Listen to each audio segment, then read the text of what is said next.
To order the Crystal City Council meeting. Let's start with roll call, please. Councilmember Budaszewski. Here. Councilmember Cummings. Here. Councilmember Ido. Here. Sorry. Councilmember Kamish. Here. Councilmember Kaiser. Here. Councilmember Onesarosin. Here. And Mayor Adams. Here. You have a quorum. Thank you. Let's rise for the Pledge of Allegiance.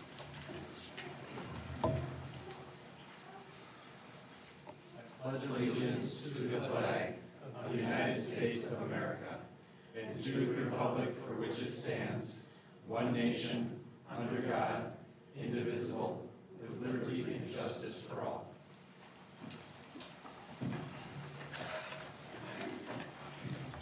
All right, council members, we have an agenda before us. Looking for a motion on that agenda. John, go ahead. So moved. All right, looking for a second. Therese? I'll second that. All right, all members in favor, please say aye. Aye. Opposed, say nay. Motion carries.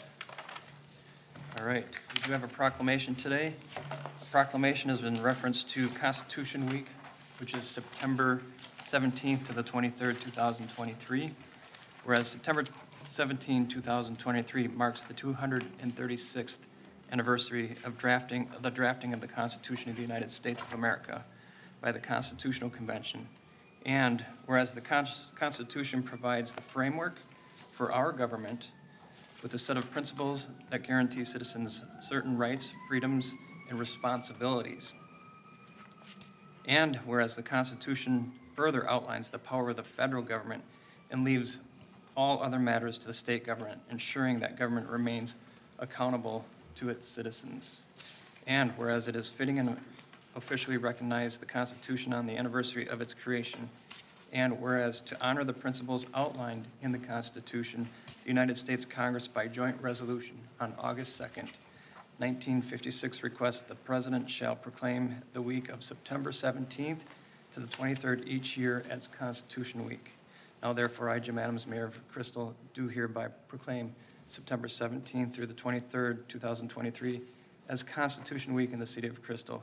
I encourage residents to study the importance of active citizenship and the strength of our Constitution, dated this 5th day of September 2023. So, interesting thing about this Constitution. Anybody know the average length of a Constitution for a country? John, I think you should remember this, don't you? Oh, it's probably older than me, right?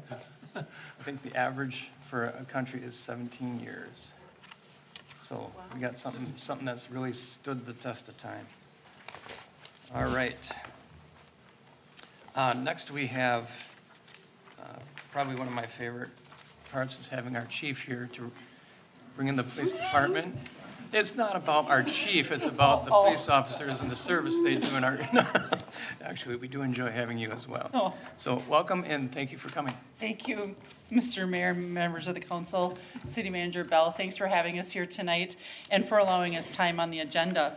It's my honor to introduce you to Officers Anna Futterer and Tim Simon, who, as of August 29th of this year, have shed the rookie title from their name and have completed their probationary period and are now full-fledged police officers with the City of Crystal.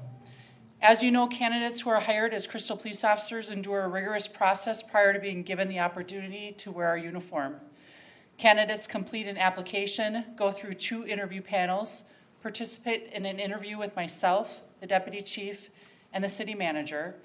They conduct an extensive background process, a full psychological screening, a physical screening, and physical agility testing before being offered a position. After they are hired, they complete 2 weeks of administrative and initial training. They're given the oath of office by our mayor and complete 3 months of individualized field training with an experienced officer.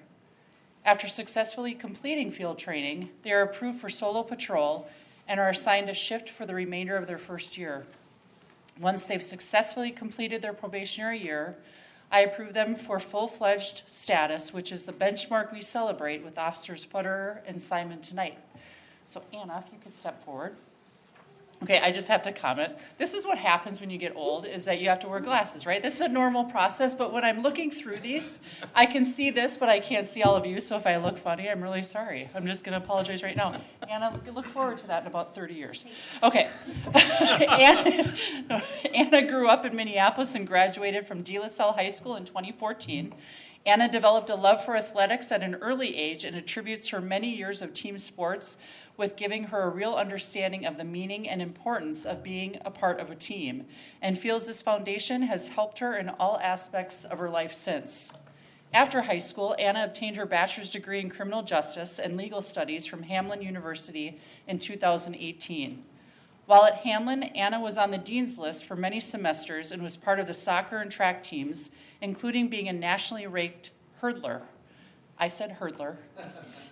Yeah, that's crazy. Anna completed her law enforcement skills program at Hennepin Technical College in 2018.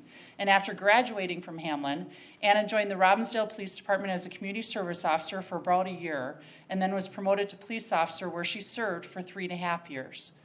During her few years at Robbinsdale PD, in addition to being a successful patrol officer, she was appointed as a field training officer and a defensive tactics instructor for other officers. While someone of Anna's character and background could have chosen almost any department to move to, we are very fortunate that she decided to be here in Crystal. Anna's references described her as good with people and able to always talk appropriately to victims and suspects. She's diligent, hardworking, open to constructive criticism, in control of her emotions, a strong leader, and very passionate. One of her references called her the best of the best, and another one said she is world-class in dealing with people. These are all qualities we look for in officers that are going to join the Crystal team. Anna impressed everyone she met with through this process, as well as all the current officers here at Crystal PD that have worked with her as a neighboring officer, and we are very excited that she chose Crystal as the next step in her career. During the process, Anna said, "The passion I have to help people and make a lasting impact in the lives of people I encounter are the reasons I show up to work every day." Further, she says, "The moments that have made the greatest impact on me are the ones where I arrested someone and that person later thanked me for helping them make a change." These two statements show that Anna is a perfect fit for our mission of serving with compassion, integrity, and professionalism. Anna currently lives in the East Metro and in her free time enjoys running, an occasional soccer or volleyball league, and traveling, although she does not have much free time, as she decided to continue her education by beginning law school last fall. Please join me in congratulating Anna Futterer.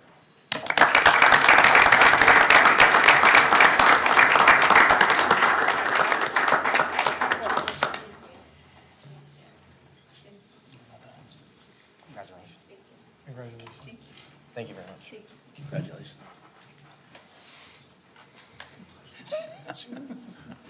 Mark's like, "I don't want to shake your hand. We're good. We know you." Tim, step on up. Notice I went to Robles first because I can't see. Oh, Lord. Okay, these guys are like, "Are you going to retire someday soon?" Okay. Tim grew up here in Crystal and graduated from Robbinsdale area schools in 2012 and currently lives in the northwest suburbs with his girlfriend, Brittany, a New Hope police officer who's around the corner. You can't really see her because she has their son, Miles, in her hands. In his free time, which he no longer has because of Miles, Tim enjoys riding motorcycles, barbecuing, and trying new restaurants. Tim says his interest in becoming a police officer began at a young age because his dad, who's here tonight, was a police officer in Bloomington. He enjoyed hearing his stories, going to the police station, and most of all, the lights and sirens. While in high school, Tim joined the Crystal PD Explorers Post and was an active member for 3 years. Tim, how old were you when you joined the post? 17, I think. And oh, I can't ask that. Kim would kill me. We've known Tim since he was 17 years old. That's a long time because he's not that anymore, just so you know. In 2014, he joined the Crystal PD Reserve Unit and served as a dedicated volunteer with the unit for 7 years. 7 years, okay. And in 2015, Tim joined the paid ranks of the department as a CSO and served diligently with this for 7 years prior to becoming an officer with us. As a CSO, Tim was a steady, reliable part of the CPT team and was known as a go-to guy, both in terms of getting things done well and in just knowing so many little details about the day-to-day operations of everything within this department. And we are so fortunate that he decided to continue his career with us after 11 years as he moved into a dark uniform. In addition to his years of service to Crystal PD and his other jobs, Tim also followed in another of his dad's footsteps by honorably serving in the Minnesota Army National Guard for 8 years as a tank crew member. During his time in the National Guard, he earned 6 awards for his various accomplishments. Thank you, Tim, for your service. Tim obtained an associate's degree in law enforcement from North Hennepin Community College and completed his law enforcement skills program at Hennepin Technical College in May. Tim's references described him as a dependable, steady, even-tempered, a great performer, level-headed, willing to take initiative, respectful of people, and a good dude who would give you the shirt off his back. These are all qualities we look for in officers that are going to join the Crystal team. Tim has impressed everyone he has interacted with during his many years with Crystal PD. While Tim looked at positions with other police departments, he says he has made the decision to make his career in Crystal because it's a dream for him to be able to give back to the community that he grew up in and still has family in. Please help me congratulate Tim Simon.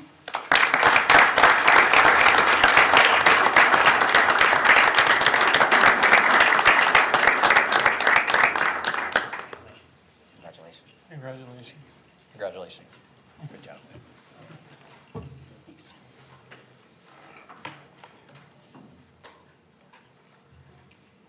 Mr. Mayor, I just have, as you can tell, we have a lot of friends, families, officers here tonight, which is always great to see, I'm sure, for all of you. I know it is for me. We have one last presentation. I'm going to invite the Office of Traffic Safety up, Mike Hansen and Bill Hames, if they could both come up.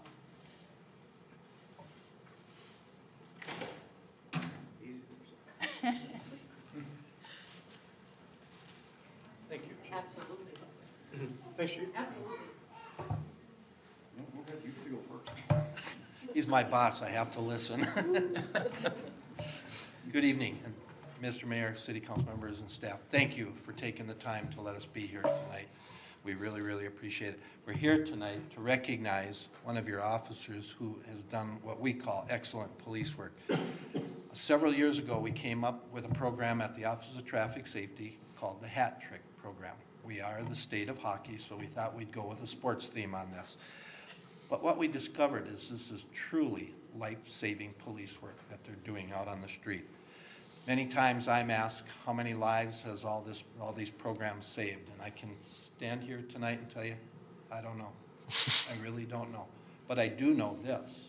When one of these officers take an impaired driver off the street, they didn't go down the street and hurt or kill somebody else. So to me, that's a life saved. I look around this room and I think, who amongst us wouldn't be here tonight if it wasn't for the work that they are out doing? I don't know. So what we want to talk about tonight is our recognition program. Since we are the state of hockey, we came up with that thing called a hat trick. And what it is if an officer arrests 3 impaired drivers during their either towards zero death shift that we fund or during a regular patrol shift, if they arrest 3 impaired drivers, we call that a hat trick. Now, there is some criteria that goes along with this. It is not something that the officer can catch, maybe get 2 impaired drivers off the street and then have a partner call them over and say, hey, I got one you can have. We don't do that. You have to earn this. You really, really do. And we call this recognition. We're not rewarding or awarding this officer or any of the officers that are part of this. So for the first one, what we have designed is we give them a puck that says proudly presented by the Office of Traffic Safety. And on the back side, you can see 2 hockey sticks crisscrossed in behind a beer bottle. That's for the first hat trick. For the second one, we have hockey sticks that we have made with the officer's name, badge number, the department, and a puck on the end that says 3 for the hat tricks. So that's what we have for the hat tricks. Then we got into this issue, what happens when they arrest 4? Well, in Minnesota, that's a grand slam, right? So what we do is we have a baseball bat made with the officer's information on the barrel of the bat. So that's what we're doing here tonight, is we're going to recognize Officer Andrew Robles for what his work. Now, he was also nominated last year for the DWI All-Stars. These are our top officers out there who have arrested the most, and he was nominated and is one of our honorable mentions. And what we have for that is the towel with the DWI All-Star pin on it. So with that, I'm going to first turn this over to Director Mike Hansen. Thank you, Bill. Mr. Mayor, council members, thank you so much for giving us a few minutes. I'll keep my remarks somewhat brief. Bill, you said we had, what, about an hour? No, I do really want to keep it brief. But we are really here, as Bill said, to recognize the life-saving work of Officer Robles and all of the officers from your police department. The work that we are recognizing here, it's exceptional. There's about 11,500 licensed peace officers in Minnesota. About 4,500 of them will make one DWI, at least one DWI arrest every year. When we have officers like Officer Robles, who goes out there and truly excels at this. Many street cops will tell you that the most complicated thing they deal with on the street is an impaired driving arrest. The laws are long, they're complicated, they're complex, and they're full of all kinds of potholes that they can run into. The fact that a single officer can find 3 impaired drivers in one shift working all by themselves, and that they can process them and get everything done and meet the criteria that it requires to charge those cases out successfully, really speaks volumes to not only the technical skills, but even maybe more importantly, the people skills. Because anybody who's dealt with somebody who is impaired, I think I don't have to emphasize the fact that they're not making good decisions. And they're not always easy to work with. But the fact that officers like Officer Robles can take 3 of those in one shift, or 4 in one shift, I'll challenge you to get 5 now. It really does speak volumes to his skills, his abilities, and his service ethic, and the fact that he is out there protecting his communities. In Minnesota, fully 1/3, at least 1/3 of our fatal crashes, and at least 1/3 of our serious injury crashes, those that change a life forever, are still impaired related. Whether it's alcohol, whether it's cannabis, whether it's prescription drugs, anything like that. We need officers like Officer Robles out there to keep our streets safe for all of us. So it is my pleasure to be part of this tonight. I don't get to attend a lot of these things, but for something really exceptional like what we're seeing here tonight, I really wanted to be part of it. So I thank you for your time, and I want to just offer my congratulations to Officer Robles. And also a big shout out, Chief Revering. Thank you for your leadership. We've known each other for a few years and worked with each other for a few years. Your support for traffic safety, not only from your office, but with all of your officers out here, we really do appreciate that. So thank you, everybody. Congratulations.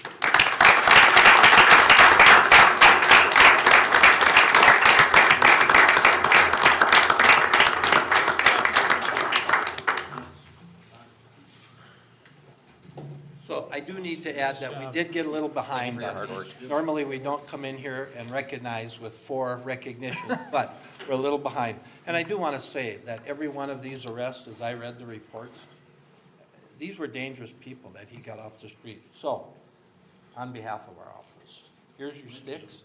Here's your bat. Here's your puck. And here's your towel. Thank you so much.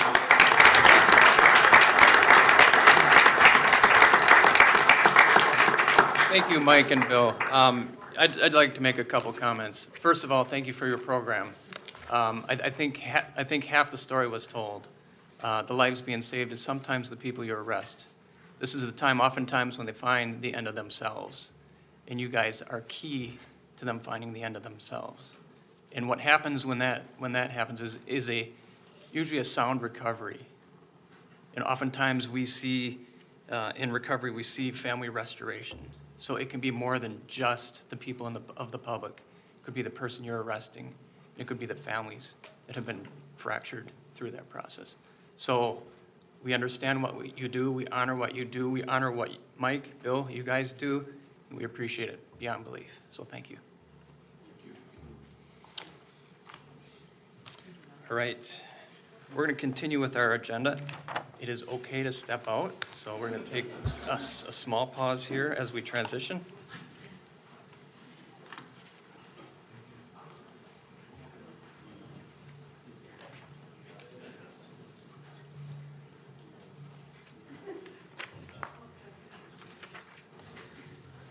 All right, next is our consent agenda. I will read that consent agenda into the record at this time. First item is an approval of the minutes from the following meetings: the work session from August 15, 2023, council meeting from that same date, budget work session from August 17th, approval of the list of license applications submitted by the city clerk to the city council that is on file in her office, and acceptance of Nathan Carlson's resignation from the EQC Commission. And that is our consent agenda. Looking for a motion on that. Taji, I'd like to make a motion to approve the consent agenda. thank you. Looking for a second. Oh, I will second that. Therese, excuse me. It's okay. Thank you. All members in favor, please say aye. Aye. Opposed, say nay. Motion carries. Next is open forum. Open forum is a time where we like to hear from citizens about concerns. We like to set aside a little bit of time for open forum so that they can speak to the council and the public. We usually allow 10 minutes per topic, 3 minutes per participant. Is there anybody here wishing to have any comments? Anybody wishing to step forward for open forum? Seeing no one, we'll skip by it and move on to our regular agenda. First item on our regular agenda is the disbursements of $25,000 or greater, and I will read those into the record at this time.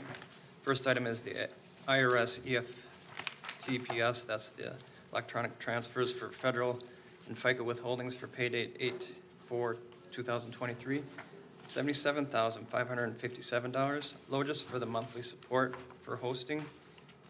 and hosting for $41,026. Joint Water Commission for water charges, $357,013. Normandale Construction Company for the utility reconstruction, $164,347. RTL Construction for the new police building project costs, $32,758. SEH for utility construction project costs, $30,192. Center for Energy and Environment for home improvement loans and grant program at $52,823. IRS electronic payments for federal and FICA withholding for pay date 8/21/23, $72,228. Min-Para for employee city required contributions from same pay date, $72,228. Odessa 2 LLC for the Crystal Heights Park pavement and picnic shelter, $51,475. Odessa again for Bassett Creek Park Trail and Dog Park and pedestrian bridge for $219,859. Met Council for wastewater services for September of $138,936. Total disbursements of $25,000 or greater is $1,318,819.86. Questions on any one of those items from the council? No questions. Motion. Go ahead. I will make a motion to approve the expenditures over $25,000. Thank you. Looking for a second first? Second. All right. All members in favor, please say aye. Aye. Opposed, say nay. Motion carries. Second item on the regular agenda is the 2024 budget. We have Assistant Financial Director Jody is here to address the council. Welcome, Jody. Thank you, Mayor and Council. For those that don't know me, like you said, I'm Jody Bersheim. I'm the Contracted Assistant Finance Director for the City of Crystal. Tonight, we are asking Council to take action on the following items. First, to approve the 2024 revised general fund budget and proposed preliminary tax levies. Second, to set a date for the budget hearing. And finally, to adopt the EDA proposed budget and tax levy.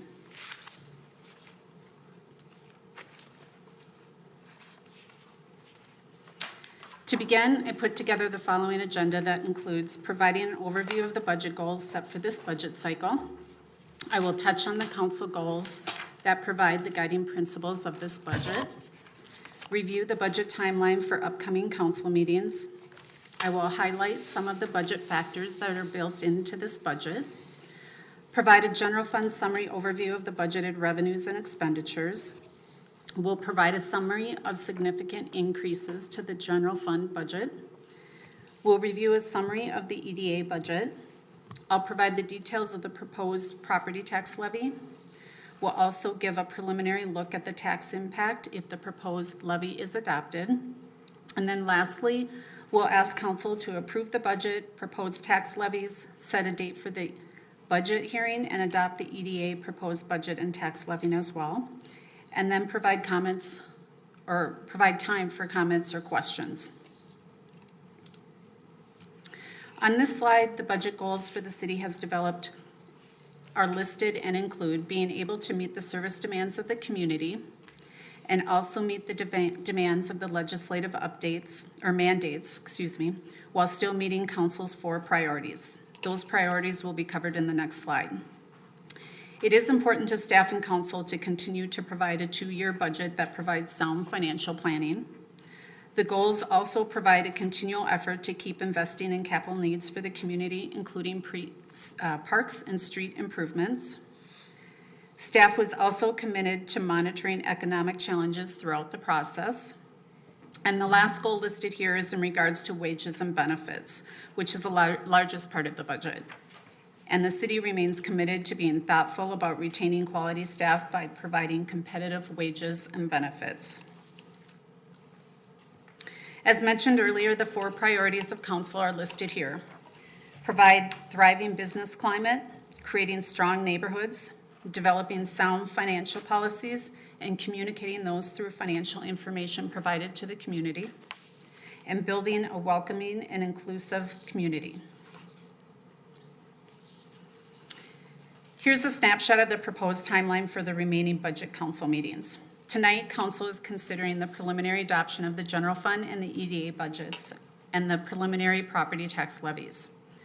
On October 3rd, an opportunity for public input will be given, and the meeting on December 5th will provide an additional opportunity for public input, and council will consider the final budget and the property tax levy at that time. To touch on a few of the significant changes that impacted the 2024 budget and corresponding levy, I won't read them all, but they do include staffing increases for a couple positions, both in the police and utilities. It's important to note that the utility staff increase is not funded by the general fund, but it's funded by the utility funds. Also, the increased costs due to the 3 elections, a continued investment in capital funding, additional funding received for local government aid and the one-time police aid, additional investment towards increased fund balance reserves, which will be discussed further along in the presentation, and providing cost of living wage adjustments, which as mentioned earlier is a significant portion of the budget, as well as overall inflationary increases. This slide provides a summary for the general fund. The overall budget is expected to increase by 13% in 2024.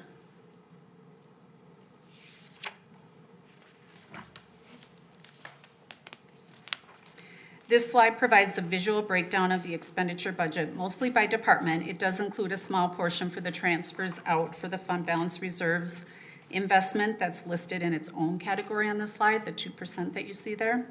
And you can see that public safety is the largest expenditure area within the budget.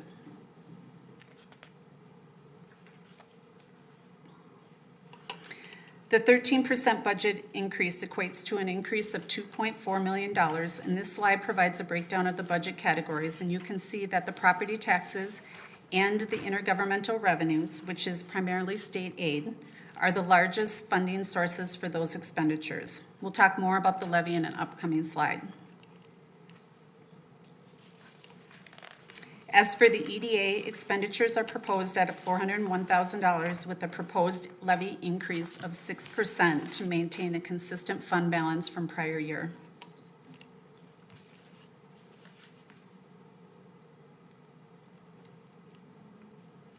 Overall, the total levy is projected to increase by 10%, which is less than the original proposed 2024 levy of 13.06%.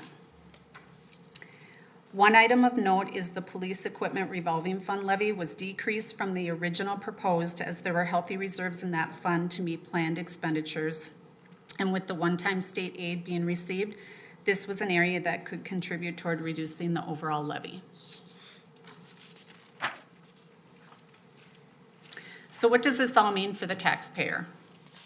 The top part of the slide, you can see the levy increases we just talked about. It also shows an increase in the net tax capacity, which is good news for the city as it helps offset the increase in the tax rate. The tax rate is estimated to go from 46.43% to 48.28%. The bottom part of the slide, you can see the estimated annual increases for the various home values that are identified to just give an idea of the increases of those certain values with the trends in the market value increases that are being experienced. It's important to note that the specific homes may experience a larger or smaller decrease, and these tax impact figures are still preliminary and will continue to change over the next few months as the county refines their figures. Staff continue to do a thorough review of the budget throughout this budget process and are proud to be able to present a revised budget that reflects the budget work session objectives. Reducing the levy increase from the original proposed increase of 13.06 to 10%, to be able to continue investing in long-term capital funds, and to be able to increase fund balance reserve benchmarks. In speaking of the fund balance reserve benchmarks, this slide provides a visual for those benchmarks. It is important to maintain healthy reserves as local governments rely heavily on property tax revenue and need to have sufficient cash flow between tax collection cycles to be able to maintain operations. It's not uncommon for governments to utilize reserves in a given year for funding larger expenditures than expected, but it is important to continually monitor those reserves and build them back over time, build them up.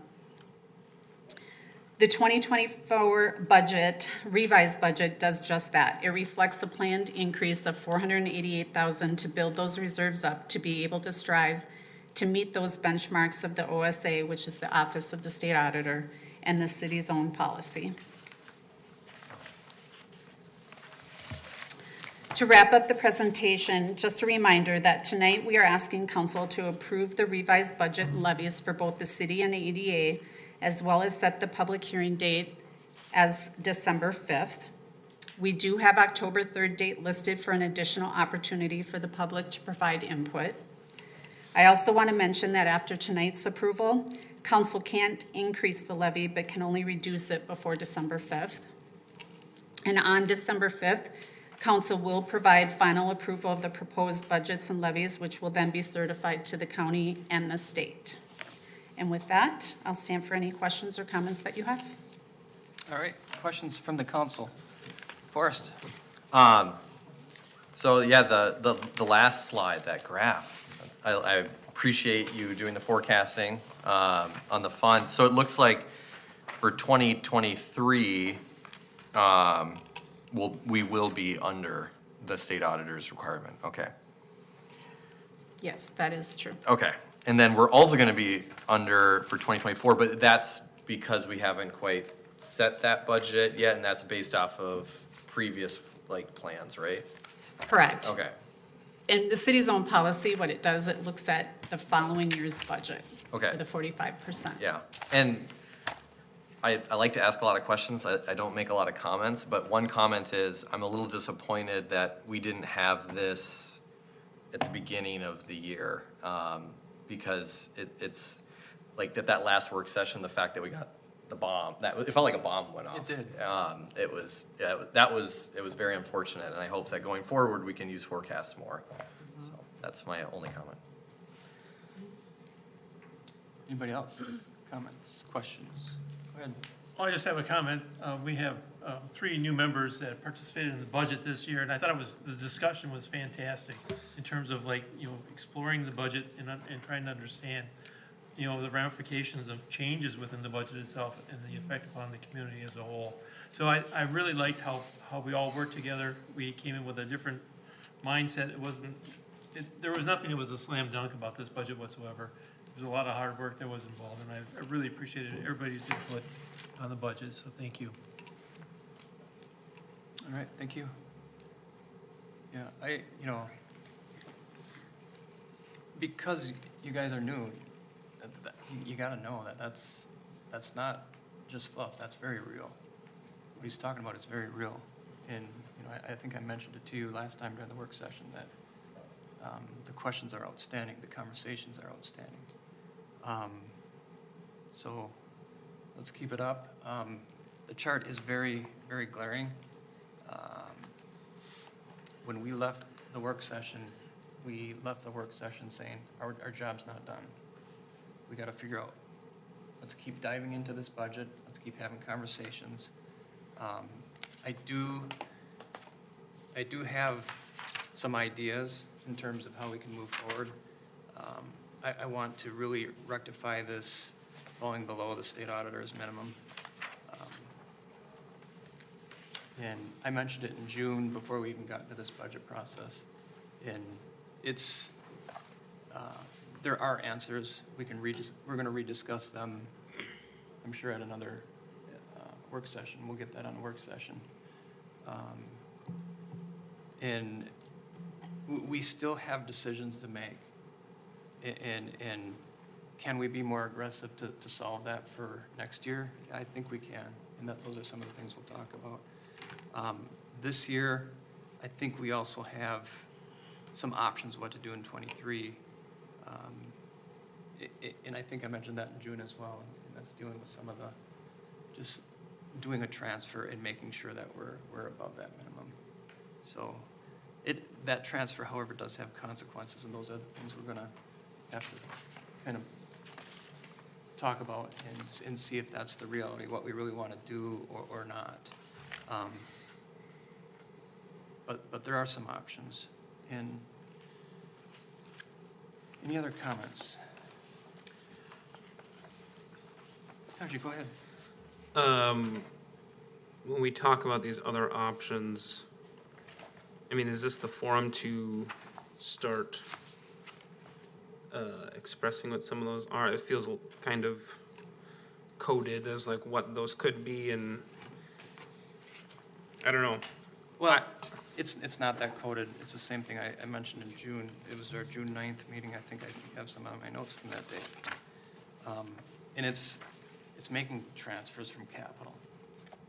And that's a tough thing, because I'd say for the last 11 years, I've been on this mantra, let's make a plan and fund that plan, right? Let's fund that capital plan properly. Now we're in a space where we got other things to deal with that have happened, and I want to deal with it as quickly as possible. I don't think it's something that, personally, I mean, of course, everybody's going to have their own taste for how fast to deal with it, but I'd really like to stay above the auditor's minimum.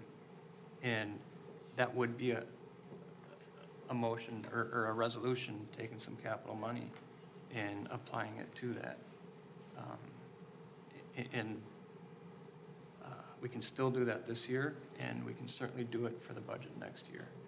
It's just going to be a matter of trying to deal with some of the budget pressures. We got a lot of budget pressures. Staffing is always going to be a budget pressure in the future. When we bring on new staff, when we have increases in cost of living, that just magnifies that a little bit. And as we have the operational costs start to build up, it leaves less room, I would say, on the levy to fortify our capital. So it is definitely a double-edged sword.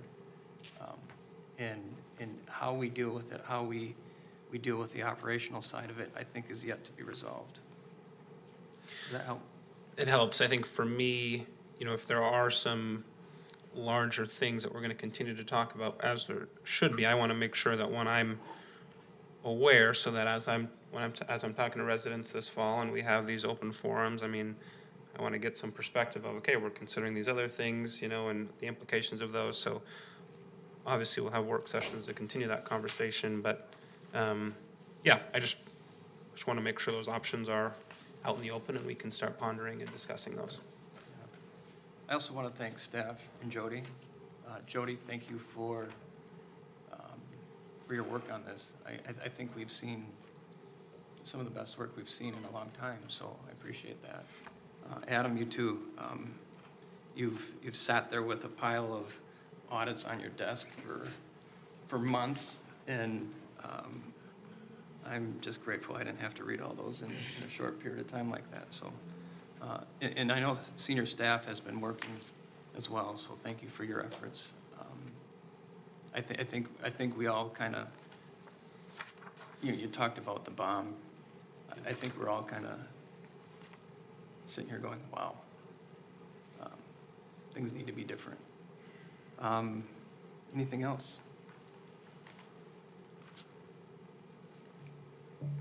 I guess I mean, I might as well ask, because I would like to know, the impact of, let's say, because once we're locked in, like you said, we're locked in at that 10%, in terms of we can't levy higher. If we go below the state auditor's, requirement for the general fund in next year, in 23, there was kind of like, are there long-term consequences for our credit, for other things because of that? If the plan is in 24, we're gonna be back up there. Because I think that was some of the things that were discussed at that work session. I was wondering if anything had been massaged or researched more out of that question. Well, and I can let Jody talk a little bit more about it, but we did check with our auditors and Abdo's auditors regarding, just to get some clarity on the impact or the effect of that. The Office of State Auditors number is a guideline. It's something that is obviously most critical and most immediately impactful when you go to issue debt, where that credit rating is then of issue, because the current practice and policy of Crystal is we're moving towards debt-free. We're not planning on issuing any debt in the immediate future, so that's less of a consequence, especially in the short term. In the long term, it's not something that we want. The most important thing is the plan of what we're doing to address that. As Jody mentioned, it does happen where the reserves are spent, but the city has to have the plan as to how they're going to be replenished. So we're in the current long-term plan that was going to begin happening in 2026. We're actually now getting a jump on that because we're also noticing that we've gone farther than we were perhaps projecting at that time. So the $488,000 that we're now proposing to add to the general fund at the end of 24 or in 24 is a lot more progress than we had been planning. So what staff's going to be working on going forward is really refining that, coming up with that plan and then refining it as to how do we continue to make progress, regardless of whether we make a fund transfer this year, next year, or at any point. It's got to be a part of a long-term plan, because if we don't want to make an internal loan, because then there's a liability on the books. But if we were to do just a transfer, liability-free, we still need a plan to then replenish our capital funds. So it's not that the money is just there to spend however we want. It's the plan that staff is going to be devising over the next, more so in the next several months as we get closer to the end of the year, and then long-term, that's really where the work's going to be. And the council obviously has to be, we'll have to bring that to the council, and it's going to be a continuous, basically the long-term plan is going to be changing with the new assumptions, the new information that we have, the new projects, the new data. As for that, the long-term plan is what's going to be the most important. And the plan that we currently have, it needs to be updated. It just hasn't been updated enough across the board to get us where we need to be. And so that's in part why we're below where we. Okay. Just to put a finer tip on my question, is us falling below OSA's requirement kind of akin to missing a payment on your credit report and it stays on there? Or no, No. it doesn't? Mayor. I just want to know there's not a long-term, Yeah. it's not a blip to if we did decide to issue debt in the future or something, it's not something that in 7 years they're like, well, that 1 year. No, Mayor and Council, I can address that. I've been a part of numerous rating agency calls for bonds. And most cities, a lot of cities do dip down in 1 year, and they have a reason. They have to explain that reason, and then they do have to show a plan like we're talking about tonight.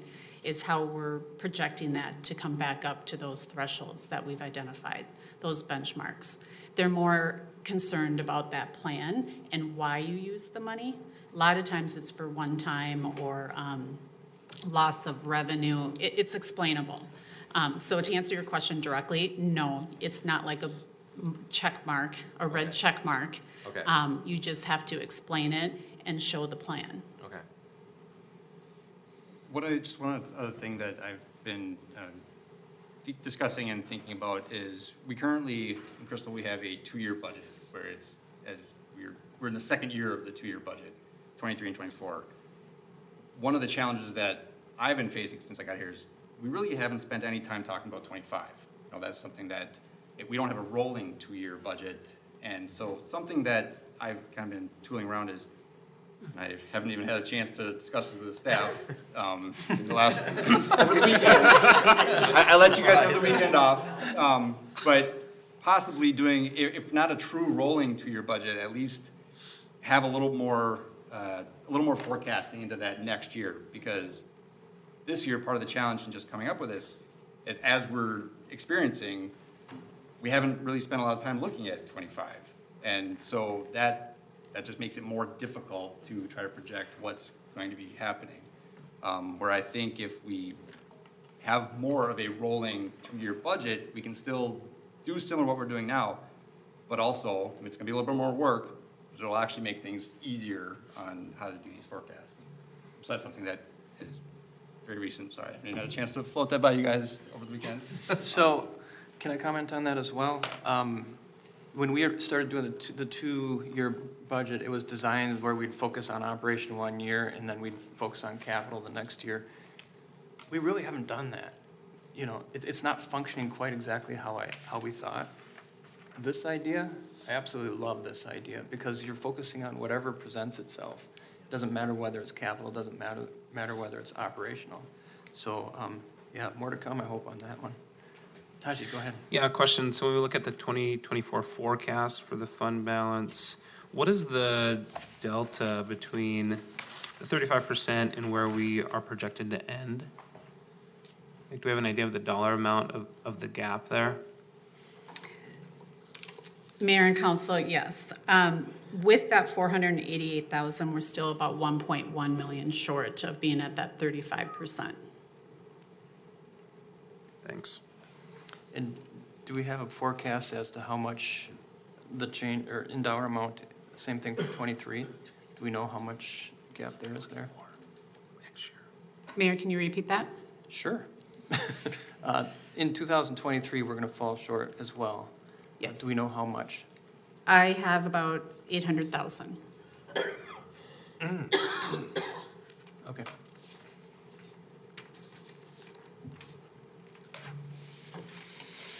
All right. It gets real fast. Taji, go ahead. So when we talk about the potential capital transfers, I mean, is one of these things the pool project? I hope not. Okay. I think we're going to have that conversation as to where it comes from.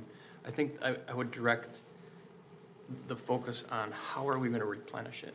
Because that's always been the issue, is how. Now, I don't think it'll happen in the pool area because we want to go to project this year.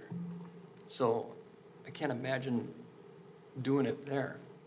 But there are other things going on. Maybe the front, the building, as opposed, wasn't it budgeted, or weren't we discussing the pool and throwing other stuff in there? Sure. I mean, we could look at scope. But I'm hoping we can find it elsewhere, because scope is a huge question mark right now. And yes, I am definitely for reducing the building scope. I don't think we need an architectural statement for a walk-through building for the pool. And that's just my opinion, but that's where it stops. With the grants and stuff, weren't we gonna get wasn't it gonna be like 3 million or 2 million, and it was gonna cost us 3 million, or what was that? What was that? The money that we were gonna get from the county Do you remember? for a grant? The state funding was 2.35 million. 2.35, yeah. The estimate is 4.9-ish. just under 5 for the whole thing. Including the building? That include the building, John? Okay, I'll let you talk to that actual dollar. Just one thing before you start talking. What staff has to look at regarding any transfer is where, because we have all these different capital funds, and where do we have money? Where do we need the money? Because we have projects, we have things going on, you know, we're already planning some of these things for next year that have been in the works for, you know, multiple years. And so we can't just go raid all the capital funds to move it all to the general fund. We have to figure out where, like, the perf was an example that we are adequately funded, so we don't need to do the whole 184,000. We cut that in half because we don't have anything on the horizon in not just the immediate future, but in the, you know, the next several years that all that money would be, and all that additional money would be required. So we were able to pare that back. And so we need to do that with all the capital funds to see where the money is available, and then hoping that we have it available, and we could then make the transfer. So it's not we're just gonna go take the money from a capital fund and not do projects, because there's some that, you know, we've been planning as part of the long-term plan. It's something that it's not just in a vacuum. Yeah, go ahead. Follow up. Want to talk about the pool first? Yeah, I mean, John, I definitely want to hear from you. Just to clarify, I mean, it just feels like we're assuming that there are dollars available in capital for us to use. Or are we saying there needs to be an analysis to determine what those dollars are or could be? Yes, we still need to do that analysis. But, I mean, we know we have funds in the capital funds. Yeah. But we haven't had the time to spend to figure out how much of each fund we have that's more, I would say liquid, but flexible to transfer at this point. And of course, there'd be trade-offs. It's not as if we just have extra money that we don't know what to do with. Right. Oh, correct. And Mayor and Council, just to clarify too, that's the process we're going through in September. We will be bringing the long-term plan to you for the work session in October. Okay, thank you. Okay, John, sorry. Yeah, hold on. You mentioned the need and what is being, you know, I think this conversation is going to go over, obviously, a couple of years. We're trying to develop a plan, and, you know, we've talked about the plan. Jody's talked about the plan. It's gonna put pressure on us in the out years. It's gonna, you know, we're gonna have to fund capital as we move forward. So there has to be that acknowledgement and understanding from this council that, yeah, we're taking money that's, you know, designated for something else. We got to replenish that. So you know, for me, because I have been talking about funding the plan for 8 years, to me, it puts the focus where it should have been all these years. And that is the only thing I'm excited about this. You know, to me, I think it's important for us to have that deep understanding, but beyond that, I'm not really excited about this process at all. John, go ahead. So you're looking for clarification on the budget for the pool, or? Yeah, and Tracy, I don't know if you had anything in particular, but, I mean, and I think we're gonna have another conversation at a different meeting about all of that, so. Yeah, so basically when we went to the state, we said we had $3 million for the pool. That did not include the building. That was $3 million. After we got into the grant paperwork, we were able to lower that to $2.75 million that we've, you know, told the state that we have instead of $3 million. And then that number, it's 2.35 from the state, so it's about $5 million budget, knowing that we're shooting for going less than that. But there's a lot of unknowns that we're working through right now. So we're able to do, and that does include some of the things that are in the plan in the next few years, you know, taking care of that while we're in there mucking around doing stuff. And then it also addresses some of the comments that we got from the public engagement process. So those are kind of the three things that the project is looking at. All right, go ahead. I was just going to make a comment and a question here. you know, we're talking about transferring capital funds into this operational fund, but in my mind, that seems like a very, like a Band-Aid, right? Ultimately, there's something here that's increasing the gap year after year. I mean, there's a trend here. I'd like to see, what is that? Like, is it? Is it that we're forecasting less revenue? Is it that costs are just going way too high for what we're willing to levy? Or like, what is, I mean, there's obviously some basic problem here in operations, and I'd really like to drill down and see what that is before we start talking about, well, let's transfer capital and we'll pay that back later over long term. I mean, I want to figure out what is the problem here? Like, why are we seeing this? Like, find out. So that's that part that I've been talking about for 8 years. You know, we have this plan, we need to fund the plan. If we have operational pressures moving forward, whether it be something like we get a grant for an employee, right? We're not going to have an operational impact this next year, but it's going to put operational pressure in the out years as all of a sudden we're taking on the expense of that employee, right? So there's other things we do in terms of getting grant money. We start applying that to operation stuff, but we don't raise our operation budget because we have that grant. But if we want to keep things the same in the out years, all of a sudden we got to make up that grant money, and that's pressure on the operation in the out years. So my perspective is to reduce as much as we can the operational pressure in the out years, so that we have room in our budget to start applying some of that to the capital, the reinvestment in our capital. Is that assumption correct, that all of this is out year, pressure from grants? Well, Mayor and Council, the operational budget has been increasing, and for good reasons. You know, wages, inflationary expenses, all that have an impact on operational expenses. And the pressure is to keep the levy low, and that has always been the pressure, is trying to maintain a lower levy.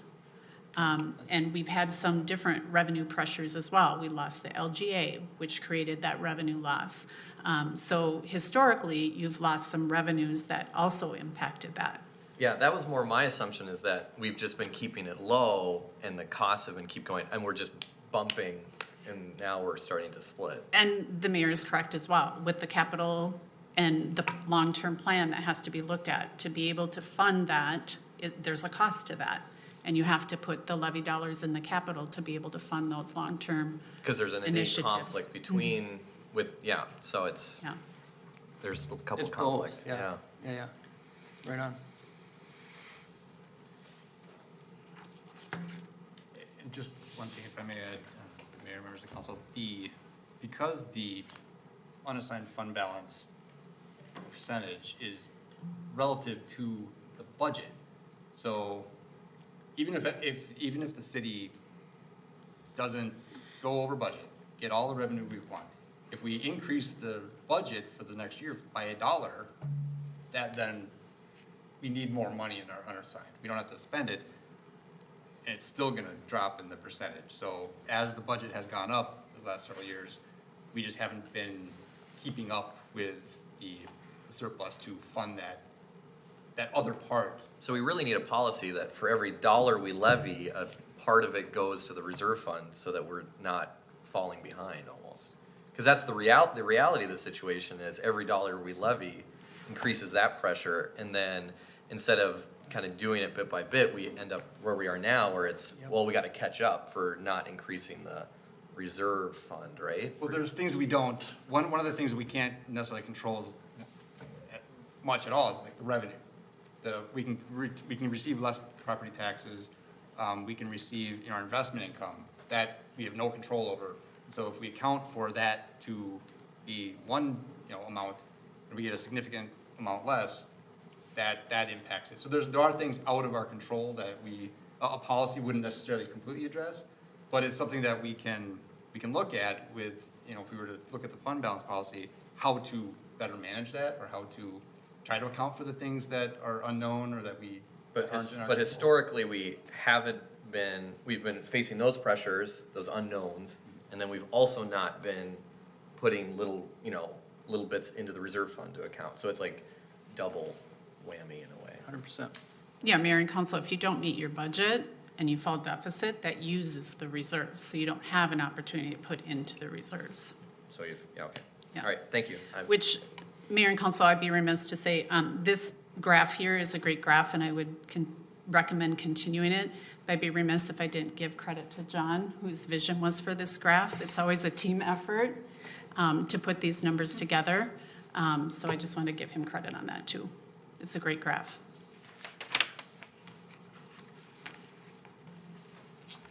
Yeah, go ahead, Taji. Well, for what it's worth, I'm actually quite impressed with the work that staff has done. 10% was kind of my number, and so I'm glad we've gotten there. It sounds like we have more conversations to be had, with which I look forward to, but I think we've done really, really great work, so.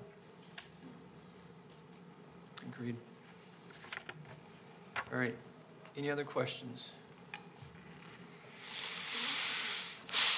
All right. Hold on.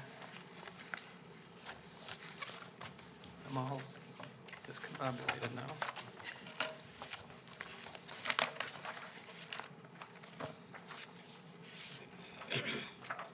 All right, looking for a motion on this item.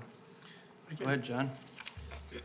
I make a motion approving a resolution for 2024 proposed general fund budget, 2024 preliminary property tax levy to set a public input date for the 2024 budget and preliminary property tax levy.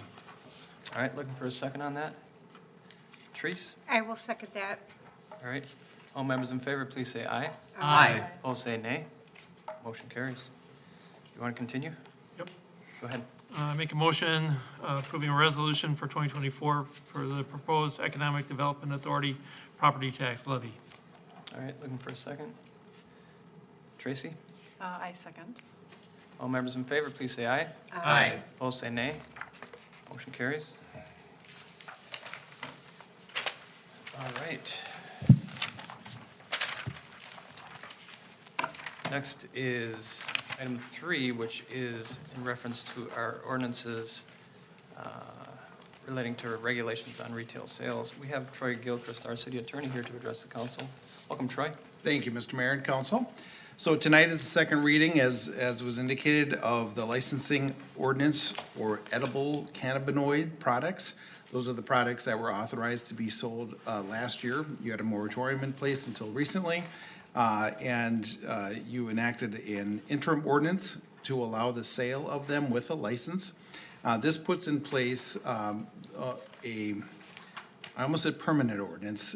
We all know this is not a permanent ordinance and that the state is going to take over this business in the coming year and a half or so. But the council elected to regulate the sale of these products in that interim period. And so what this ordinance does is requires a license to sell edible cannabinoids in the city. It limits eligibility to receive a license to those holding a tobacco or liquor license. It establishes location restrictions that are consistent with the new law, licensing procedures, sale regulations, and enforcement provisions. I mentioned the interim ordinance that will expire once this ordinance goes into effect. So that fades away as this one goes into effect after the 30-day wait period. And then finally, you've seen this, we've talked about this. Really what you have before you, Mr. Mayor and Council, tonight is the ordinance for second reading and adoption. And then you have a summary resolution before you as well. If you approve the ordinance, please approve the summary resolution so we have summary language for publication. I'd be happy to answer any questions that the council may have. All right, thank you, Troy. Questions from the council? Seeing none, looking for a motion. Go ahead, John. Make a motion approving an ordinance requiring a license and imposing regulations on the retail sale of edible cannabinoid products. All right, looking for a second. Taji? I'll second that.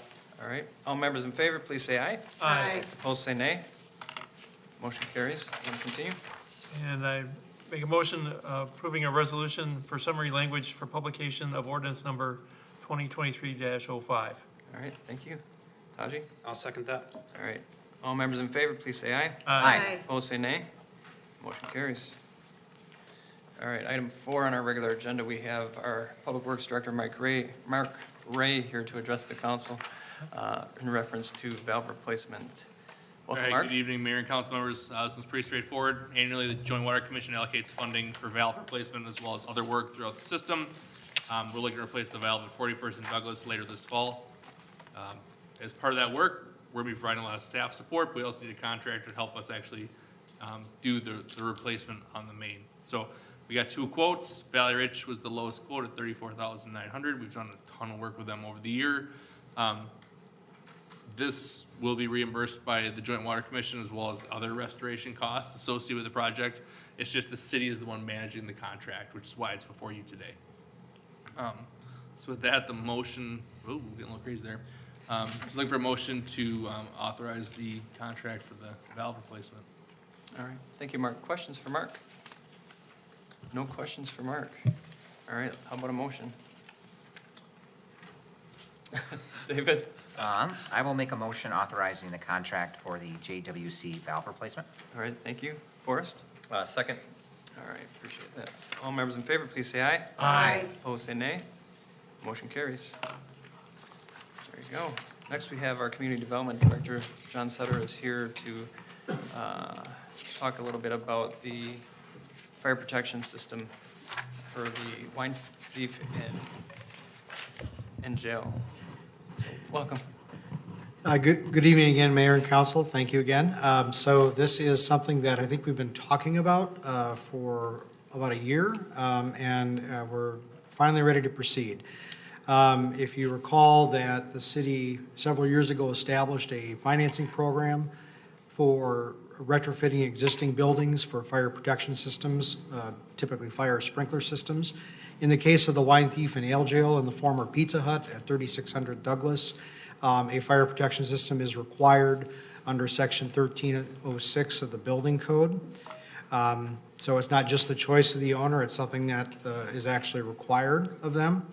But the owner is adding the fire protection system as part of not only the major renovations at the building, but also an addition on the north side of the building, which will increase the size of the building by exactly 50%. State law allows cities to use the special assessment process to finance fire protection systems at the property owner's request, and we have received that request from the property owner. So just a reminder, this is the property. It's at the northeast corner of 36th and Douglas. This is the site plan for the changes they're going to make to the new property, or to the property. You see the addition on the north side of the building. They're going to be doing, well, it's a major renovation of the existing building. I think Councilmember Budiszewski mentioned he'd seen the footings under construction for the addition and some other work around the property, so they are progressing with the construction. As with all renovation projects to older buildings, things have come up that have complicated the project, but they're working through them and they are definitely proceeding. So this is the sprinkler plan for the building. The new addition is on the left, which is where north is, and the kind of the right-hand 2/3 is the existing building. West Metro Fire Rescue District has reviewed the fire sprinkler plans and found them adequate. So here are the parameters. The estimated cost, eligible cost, is just over $59,000. If those costs go higher, under our program, we'll finance up to 25% of the estimated market value of the property, which would mean a maximum financing of $92,000. So there is some scope, if there are overruns on the part of the owner, to increase our share of the financing. That's baked into our program. There is no interest charge. They would be repaying it by a special assessment over 5 years, along just with any special assessment. It's with the regular property tax payments due twice a year. We will not provide funds to the owner until the work is done and the system is complete and operational. And then we would basically reimburse the owner for the eligible costs.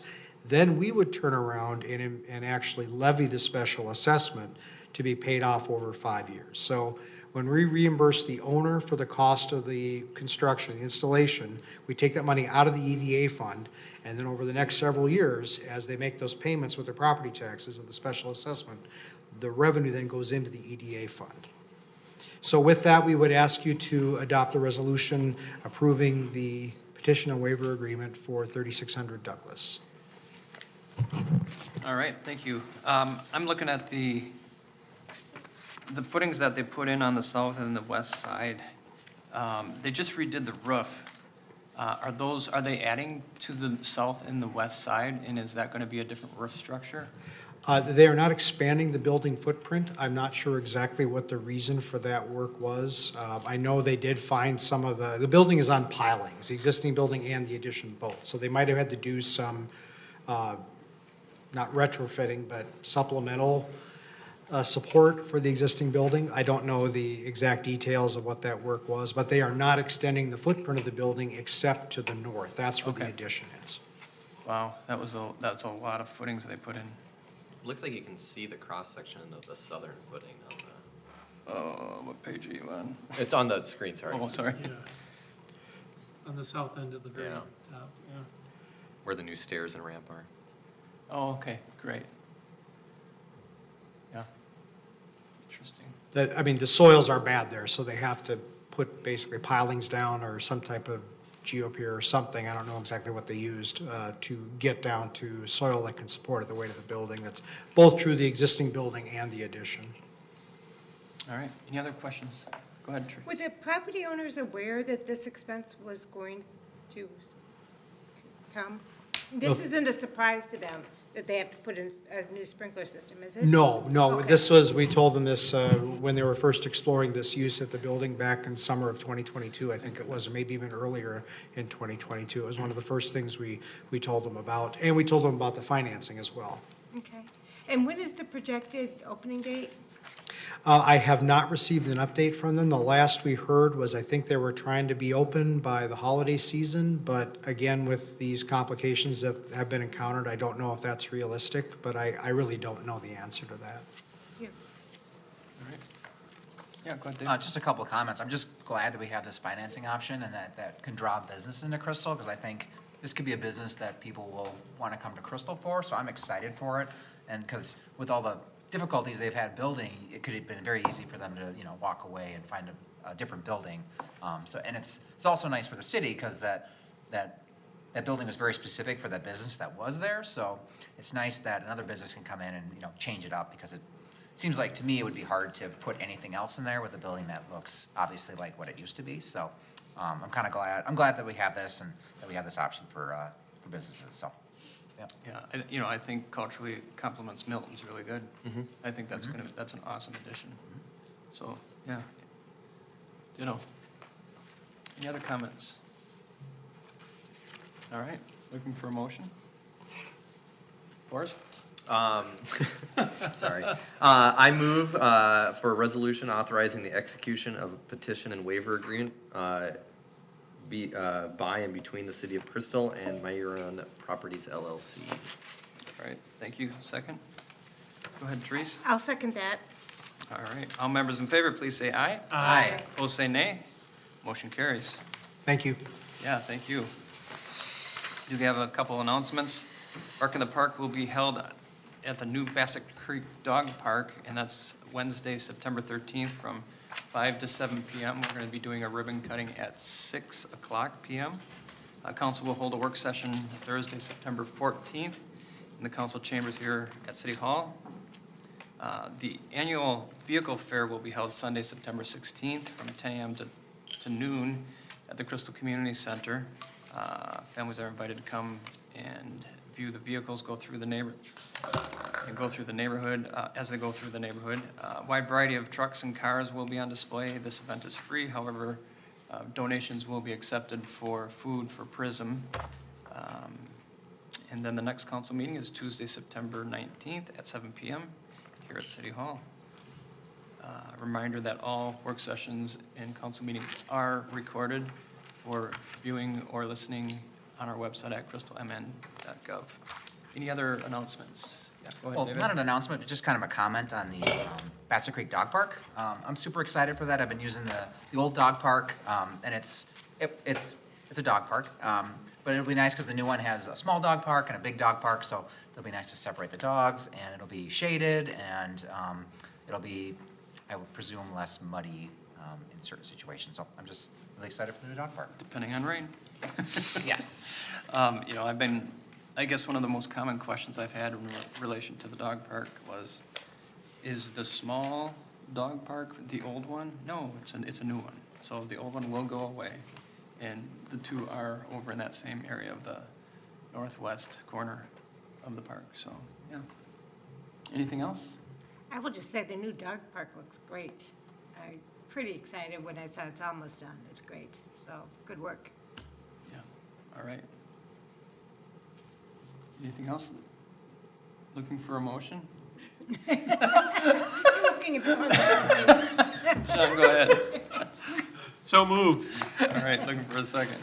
Go ahead, Therese. I'll second. All right, all members in favor, please say aye. Aye. Aye. Opposed, say nay. Motion carries.